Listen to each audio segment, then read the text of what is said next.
My life as an illegal immigrant in Toronto, Ontario. On August 31st, 2025, my passport was seized at the Canadian border by customs. I was given a temporary passport, but I overslept my deportation hearing at 10:30 a.m. And now I'm pretty much trapped with the option of turning myself in and having a $5,000 fine or just thugging it out as an illegal immigrant. I don't really have the money, so I just decided I was going to be an illegal immigrant, and that's pretty much what I'm doing right now. I sleep on this bench randomly and just walk around all day. I really hope the United States government can review my case. It was all fun and games until I actually became a real fugitive. I can't even walk around in public without feeling like I'm gonna get snatched up by an authority figure.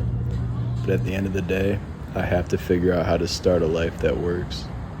And step one of turning my life around was beginning to get income. I was actually able to get $5 from these other immigrants just because I took their picture in front of the CN Tower. Now I'm the productive member of society. I pretty much have the argument that I contribute, but I know I'm made for finer things. I just don't have enough motion or the right to employment right now, so I have to be patient.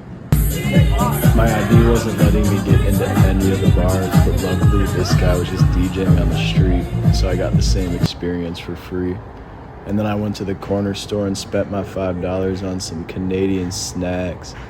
You don't see these in the US, so I had to do a taste test. And I spent the rest of the night DMing Drake, but he never responded. I just wanted to take a tour of his penthouse. I crashed out on my public Instagram story when Drake didn't respond to my DMs, but luckily one of my homies was still awake. He swiped up and said to slide to his crib. It was a good place for me to practice my handshake, because I was going to go to the US Embassy in the morning, depending on if I actually wake up in time.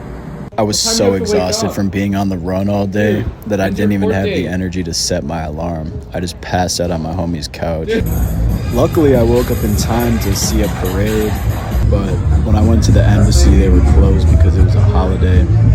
I was pretty bummed out, but all I realized was I have to go out and get it myself. Ain't nobody's gonna come and save me. I got my word, my balls, and my male modeling content. And if no one takes a shot on me, I'm actually gonna have to think about coming back to the US when it starts to get cold here. It's cool now because I can chill outside, but winter is approaching and Canada gets cold as hell, so I'm gonna have to sleep back across the